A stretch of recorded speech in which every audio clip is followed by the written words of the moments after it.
is going to be a two-part video. Today we're going to be activating a new vehicle in Fleet, and this is going to be a two-part because there's a sheet that I have created.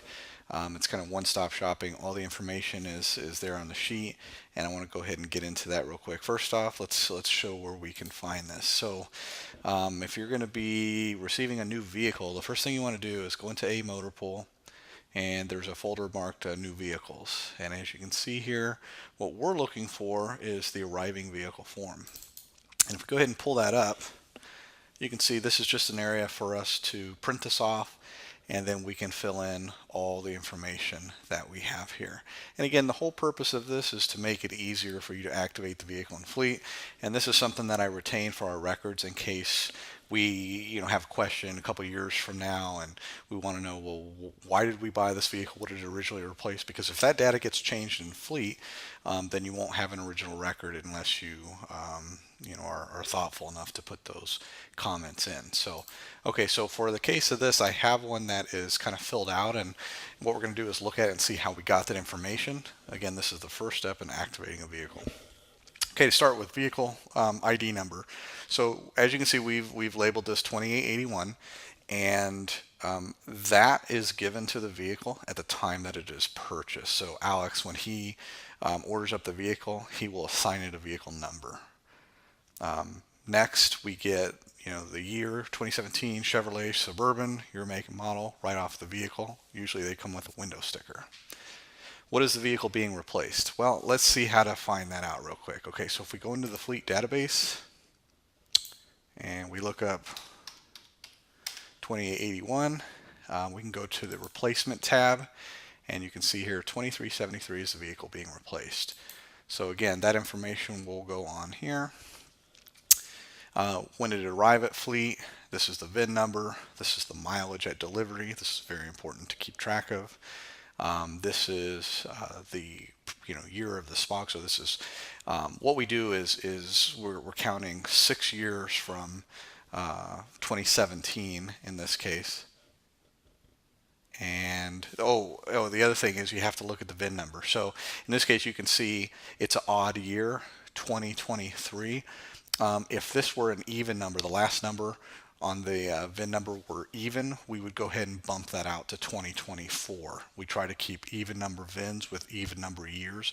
And the reason we do that is because we roughly have about 500 vehicles in the fleet. So what we do is we separate the smog years by odd numbers and even numbers, just so that we don't have lopsided years. So anyway, it seems to work out pretty good. So again, 2023 is 6 years from this date, and it happens to be an odd year and an odd VIN. You would just round the year up if it were an even number. Okay, next, once the vehicle gets here, we're going to create a repair order for new vehicle prep and check against spec. Once you have that RO created, put it in here. This is the date the RO was created. Fuel key. So I have the fuel keys in my desk, and anytime we get a new vehicle in, I'll pull out the fuel key. Usually when I create that first RO, and I put it in the RO so that the person checking against spec, new vehicle prep, they'll separate all the keys, put the spares in the spare key cabinet, and then they will go ahead and add the fuel key to the keychain. Next, vehicle cost. This will come right off the invoice, and I check the invoice with the purchase order just to make sure the price is correct. After that's done, I write it in here. Cap value. Cap value is the amount of parts and labors that we put into it once the vehicle got here. As you can see, we only have $107 in this. An example of a vehicle that we put a lot of money into would be a police black and white. Vehicle cost about, say, $30-some thousand, and then we'll put an additional $20,000 into it between labor and parts. So that is an example of high cap value. This is low. Total cost of the vehicle, $85,383. What you have to understand is this wasn't just a bare bones Suburban. This one actually was, when we ordered it from the dealership, we had a whole bunch of fitment already done, light bars, special boxes, all the bells and whistles, because it's fire, and fire has to have nice stuff. So Anyway, that's why the price is so high. Salvage value is simply taking this number, which is the total cost, meaning the cap value plus the cost of the vehicle, adding them together. Once you have this figure here, we just simply take a calculator and multiply by 0.05, and that's how we come to that. So just to show it, in case I'm going too fast, let's go ahead and do it. So we're going to take the total cost, 85,383.49, and then we're going to multiply that by 0.05. It's just our 5%, and 4269.17. So that's how we come up with that number. Replacement value. Okay. So we have what we call a replacement calculator. Let me make this a little bit smaller. Not that small though.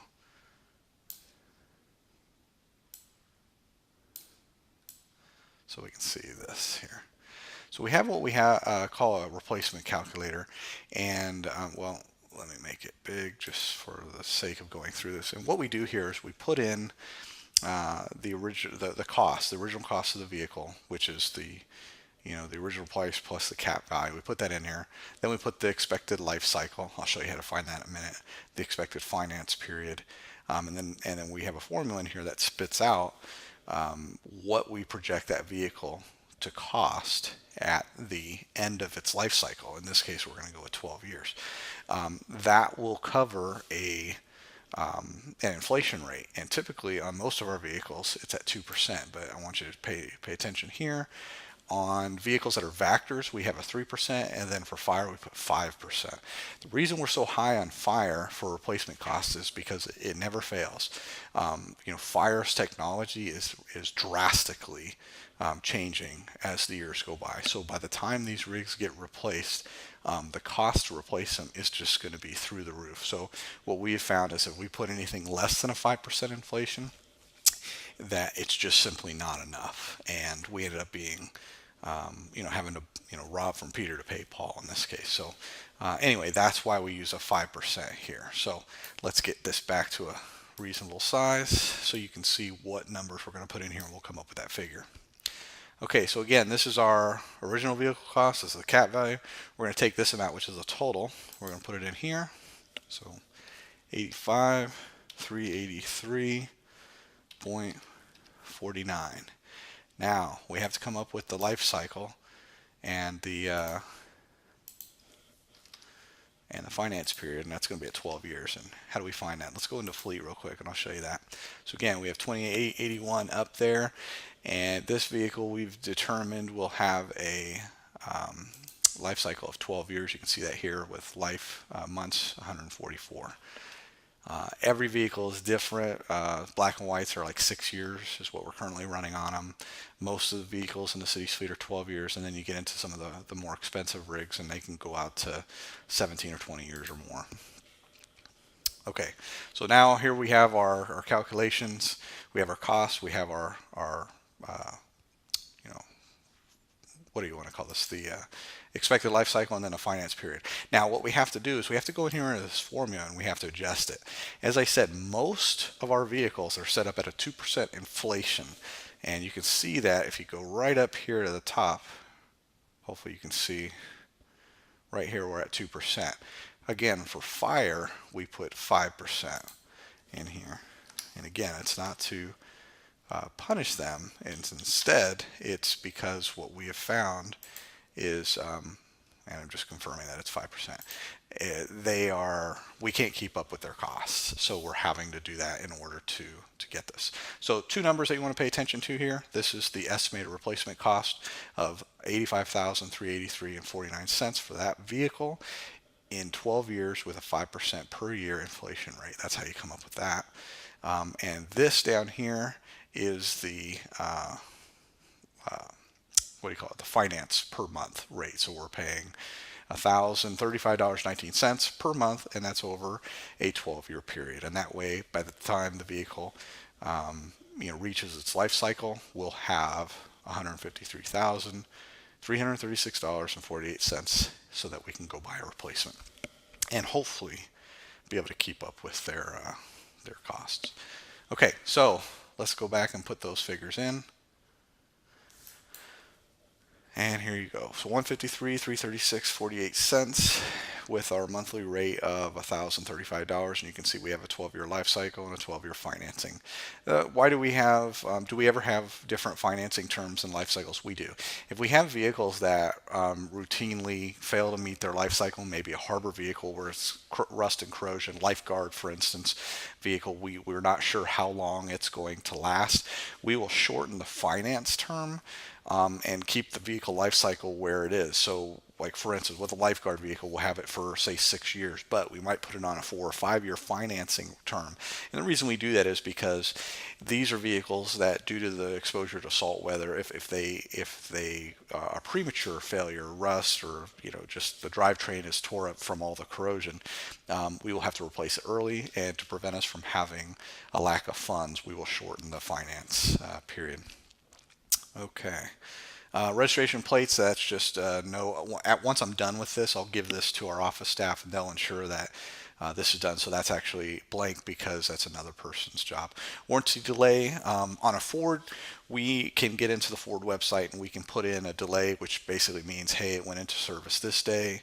Because a lot of times from the day we receive the vehicle to the day it goes into service, it may be a month depending on what kind of vehicle it is, or maybe even more. Maybe we're waiting. We bought it early, but we don't have a place for it, so we're just waiting. We might hold on to it for several months. So in this case, we want the warranty to start when we roll it into service, not when we received it. So that's what the warranty delay is. Again, with Ford, we can control that. Chevrolet, we have to send that out to the dealer. And since we're activated today, I'll email the dealer, just let them know this is the mileage, and this is why it's important to know the mileage when it arrives here, because that's what we'll give them, along with today's date and the VIN, and that should be enough to do the warranty delay. Okay, next, fuel key activation.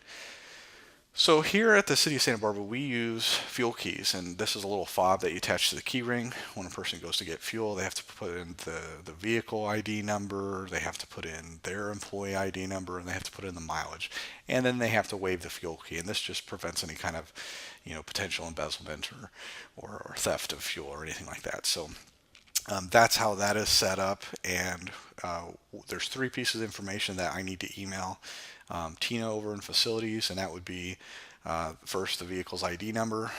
The next is going to be the department ID, which in this case is 3131, and then lastly it would be the fuel key, and then she will activate it, and she puts it's important that this step is done. That's why it's on here.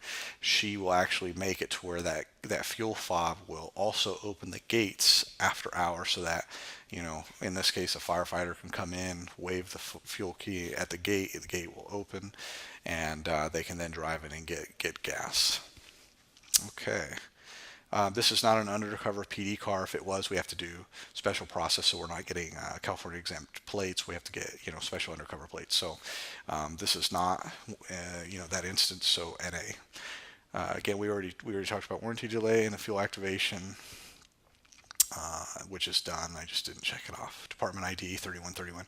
Again, that's important to know because this is how we charge the fuel. So you can see we went back into fleet, went to the assignments tab, and 3131 right there.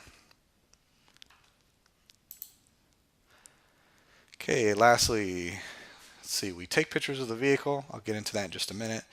And then that we don't just take pictures, but we actually load them into fleet. We've had problems with that in the past. Pictures don't make it in there and then they end up getting deleted, so that's why we have that step in here. Ensure spec is in the folder. Again, I'll show you that here in just a minute. Have Christy enroll a vehicle into Voyager. That's the gas card account for like when they go out of town. Do we have all the parts for the vehicle? Yes, that's more of something that I check off when the vehicle arrives at fleet, and that way I know, hey, we need to get the parts guy getting these parts now, so we're not held up or anything. We wash the vehicle before it goes out. The customer is called, and then we track the gross vehicle weights. Okay, so let's go back into fleet. I wanted to show you the pictures. So if you go into fleet, again, we're at 2881, and we're on the basic info tab. If you go to this little magnifying glass and click it, there's 2 things you're going to see. First, this is the spec for the vehicle itself. We have 2 vehicles. But this shows everything, all the options. And we keep this because it's really helpful when we go to build the replacement. We can, we have all the information. So next, we take lots of pictures of the vehicle. Before we only took 4 pictures, and that was, every, side of the vehicle. And I'm just going to flip through this while I talk. As you can see here, we have strobes. We have any kind of aftermarket lights, the positioning of them. We have the seal. We have the graphics. We have the light bar, the manufacturer. And what we have found over time is the more detail, the more pictures that we take, it really helps us. We can, at any time there's a question about the vehicle, we can pull it up and we can, you know, we can discuss, hey, it has this, or oh, that's right, it needs that, or something like that. So this is just more of a mental note.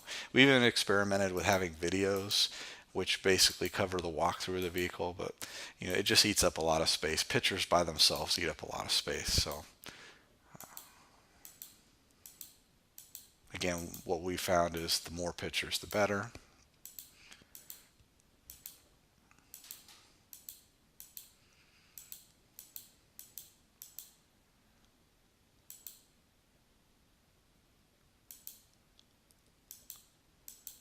Okay, I think you get the idea here. Okay, and that essentially completes filling out of the arriving vehicle sheet. And the next video, we're gonna be using this sheet to fill in all the blanks in the fleet program to actually activate the vehicle. So we're gonna go through that next. Thank you.